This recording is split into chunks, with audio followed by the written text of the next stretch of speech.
मुंबईत पायपीट चालू होती. डी.पी. कोरगावकरांसारख्या नामवंतांकडे सहाय्यक म्हणून काम करत शिकणं चालू होतं. इथं पहिली स्वतंत्र स्वररचनाही केली. ती होती गुजरातीत. गायक होते तलत महमूद. कष्टात कसूर नव्हती, पण स्वतंत्र काम करण्याची संधी मिळत नव्हती. आणि एक दिवस ते दार उघडलं. पोतनीस नावाचे ग्रस्त.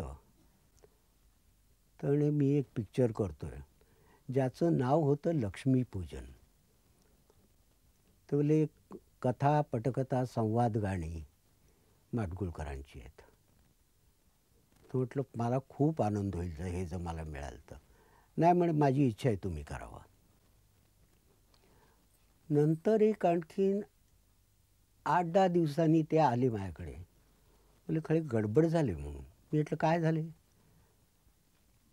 त्याने माडगुळकर म्हणतायत या माणसाचं नाव पण ऐकलेलं नाही. बोले याच्यात हा खळे बसतच नाही. तेव्हा हा बदला बाबा बोलले. तर बोले मी म्युझिक डायरेक्टर नाही बदलू शकत. आणि त्यानंतर एक दिवशी राम गबाल्यांना घेऊन ते माझ्याकडे आले. बोले आता खळे एक नक्की झालं की या पिक्चरची गाणी तुम्हीच करणार आणि माडगुळकरांचीच असणार. मी म्हटलं पण माडगुळकर साहेब काही द्यायला तयार नाहीत. नाही बोले ते माझ्याकडे लागलं. त्यानंतर 2 गाणी त्या चित्रपटासाठी लिहिली. ती म्हणजे गोरी गोरी पान फुलासारखी छान, दादा मला एक वाहिनी आण, आणि दुसरं एका तळ्यात होती. या 2 गाण्याच्या चाली हा चित्रपट झाला नाही, पण ही 2 गाणी मात्र कायम लोकांच्या स्मरणात राहावीत अशी झाली. आशाताईंनी पहिलंच गाणं ह्यांचं गायल्या ते गोरी गोरी पान. ही रेकॉर्ड ज्यावेळेला आली तेव्हा आमच्या घरात ऐकायला पण साधन नव्हतं. इतकी आमची परिस्थिती त्यावेळेला हलाखीची होती. आणि आम्ही बाहेर लाऊडस्पीकरवरचं लागलेलं गाणं बारीतून ऐकून समाधान करत होतो. सरस्वतीच्या या उपासकानं मोठ्या मनोभावानं लक्ष्मीपूजन केलं, पण लक्ष्मी काही पावली नाही. चित्रपट झालाच नाही. राम गबाले, सुधीर फडके आणि खळे नकोत असं आधी म्हणणारे गदिमा यांची भरभरून दाद मात्र मिळाली. गदिमांनीच खळ्यांना HMV कडे पाठवलं आणि स्वतंत्र भावगीतं म्हणून ती गीतं रसिकांपुढे आली. पण 5-6 वर्षांच्या प्रतीक्षेनंतर साल होतं 1952. आशाबाईंच्या अलौकिक स्वरात रसिकांना सुगम संगीतातला एक नवा डौलदार राजहंस भेटला.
परंतु पिल्लास त्या कळाले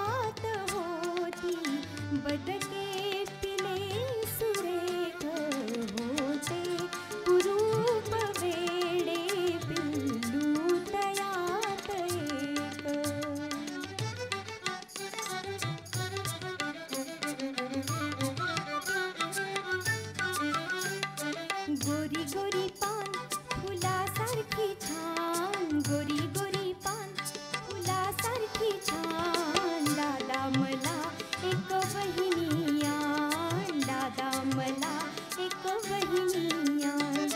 गोरी गोरी पान फुलासारखी छान, गोरी गोरी पान फुलासारखी छान. दादा मला एक वहिनी आण, दादा मला एक वहिनी आण.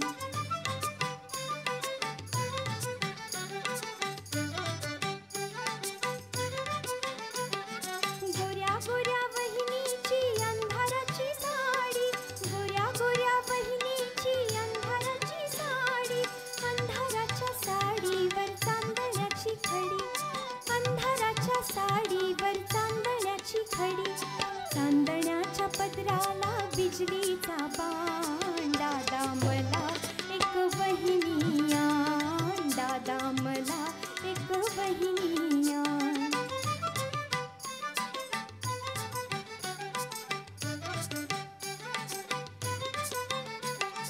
वहिनीला आणायला चांदोबाची गाडी, वहिनीला आणायला चांदोबाची गाडी.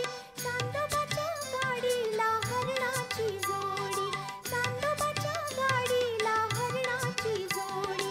हरणांची गाडी तुडवी गुलाबाचे रान. दादा मला एक वहिनी आण, दादा मला एक वहिनी आण. गोरी गोरी पान फुलासारखी छान, गोरी गोरी पान फुलासारखी छान. दादा मला एक वहिनी आण, दादा मला एक वहिनी आण. प्रामुख्याने श्रीनिवास खळे हे अत्यंत भावनाप्रधान आहेत. त्यांची अनेक वर्षांनी गाठ पडली तरी चटकन पहिल्यांदा डोळे पाणवतात त्यांचे, आणि मी खूप उशीर घेतो अशी ही व्यक्ती आहे. आणि मग अशी व्यक्ती, त्यांचं बोलणं असं, त्यांची सुरावट अशी, आणि यातून तर त्या माणसाचा जो जय आहे, त्या माणसाचं जे वैशिष्ट्य आहे, आणि संगीतामध्ये एक निराळंच स्थान निर्माण करून ठेवलं आहे. ते असं की त्यांची चाल ऐकताना आपण लोभून जावं, आपण असं मनात यावं की क्या बात आहे, काय चाल आहे असं वाटावं. आणि ती चाल जर पुन्हा गुणगुणावं असं वाटलं तर अशक्य असतं. परंतु ती ऐकताना मात्र अंगावर काटा उभा राहिल्याशिवाय राहत नाही. हा जो त्या काव्याचा आशय असेल, तो आशय आपल्या सुरामध्ये, जसा कवीने आपल्या शब्दामध्ये बांधून ठेवलेला असतो, असा आपल्या सुरामध्ये बांधून ठेवणारा हा संगीत दिग्दर्शक. शास्त्रीय संगीताची बैठक असलेले, हृदयाला भिडणाऱ्या भावमधुर चाली हे खळ्यांचं वैशिष्ट्य. नवनव्या रचनांनी खळ्यांची किमया रसिकांना मोहित करायला लागली. आकाशवाणी, चित्रपट, नाटकं, HMV कंपनी अशा विविध माध्यमातून संगीतकार श्रीनिवास खळे भेटायला लागले. आणि पुन्हा एकदा राम गबाले, गदिमा आणि बाबूजी या त्रिमूर्तीचा जिव्हाळा खळ्यांना लाभला. लळा जिव्हाळा शब्दच खोटे, माशा मासा खाई,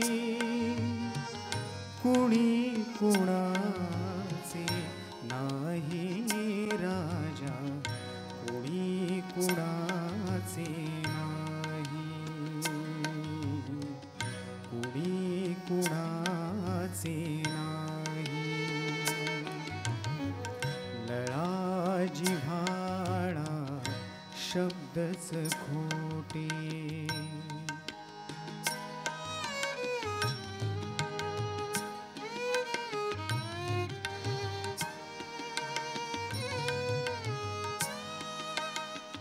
पिसे तनसडी काड्या जमवी, चिमणी बांधी कोटे.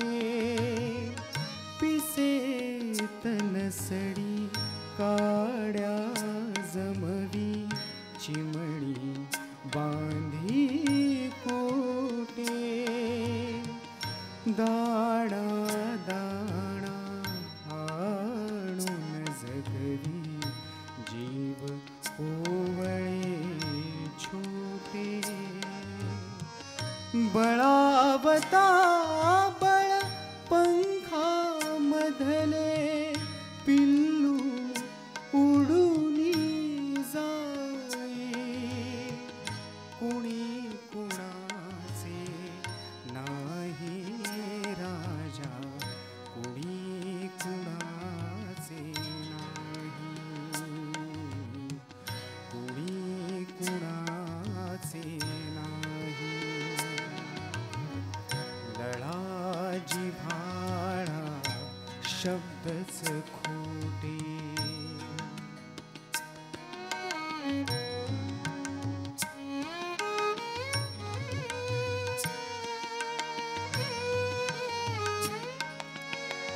रक्त ही जेथे सूड साधते तेथे कसली माया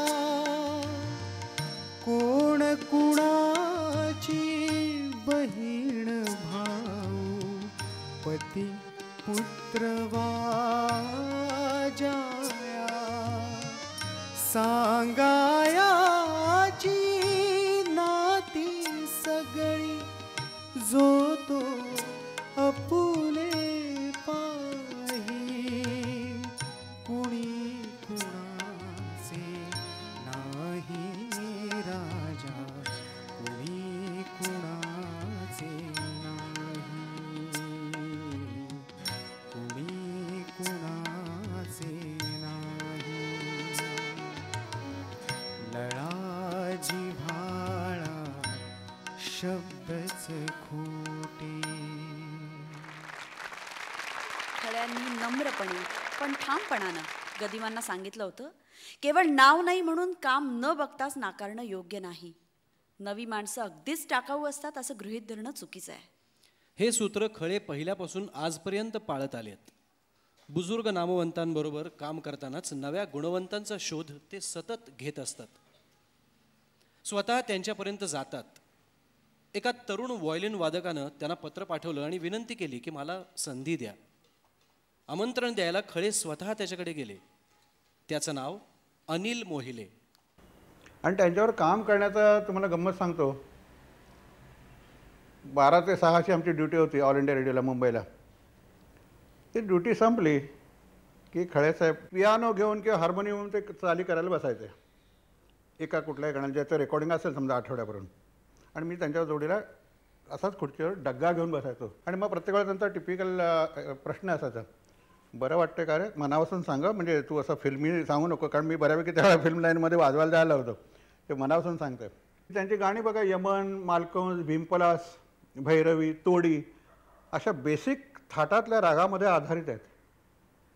पण त्यांनी असं नुसतं रागदारी नाही, त्याच्यात पण त्यांनी आमच्या ऑर्केस्ट्रेशनच्या भाषेत मॉड्युलेशन म्हणा, मूर्छना पद्धती म्हणा, त्याचाही वापर केलेला आहे. एका गाण्याला अनेक चाली लावायचे.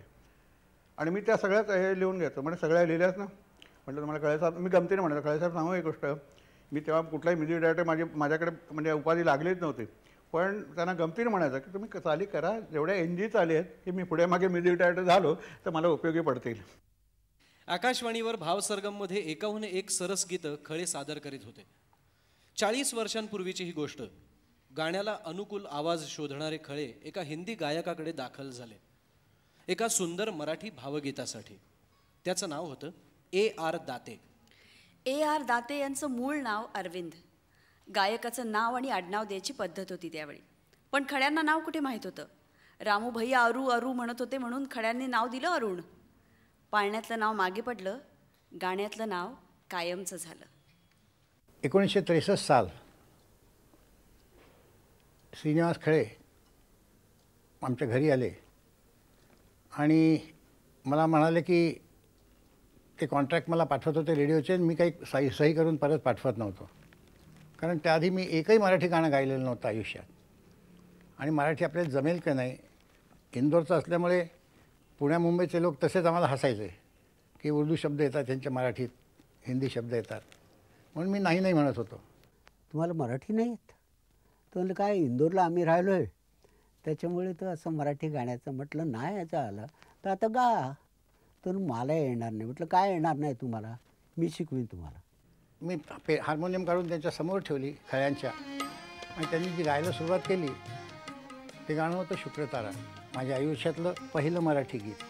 आणि त्या गाण्यानेच मग तो शुक्रतारा झाला.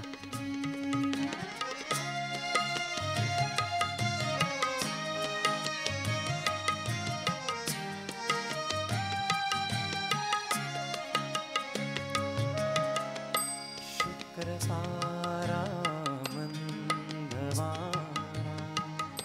चांदणे पाण्यातून,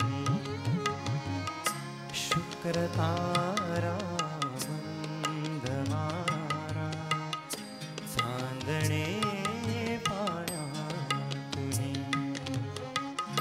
चंद्र आहे स्वप्न आहे धुंदया गाण्यातून, आज तू डोळ्यात माझ्या, आज तू डोळ्यात माझ्या विसरून डोळे पहा तू अशी जवळी राहा, तू अशी जवळी राहा.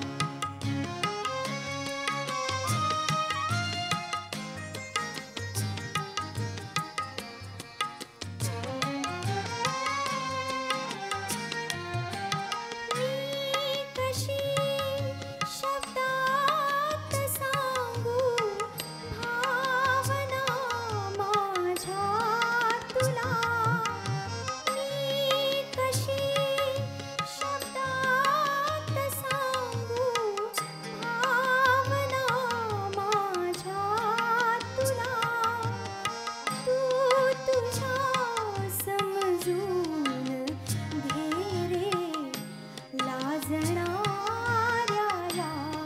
तुला, तू तुझ्या समजून घे रे लाजणाऱ्या तुला. अंतरीचा गंध माझ्या, अंतरीचा गंध माझ्या, आज तू पवना महा, तू असा जवळी राहा, तू असा जवळी राहा.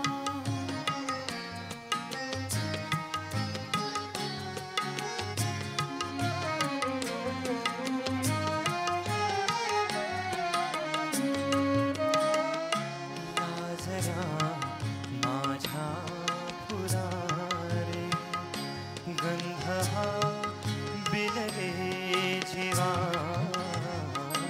लाजरा माझ्या फुलारे गंध हा बिलगे जीवा, अंतरीच्या स्पंदनाने अंतरारे ही हवा,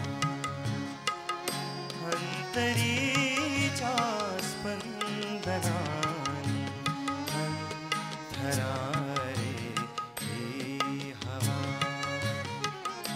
भारलेल्या या स्वरानी भारलेला जन्म हा, तू अशी जवळी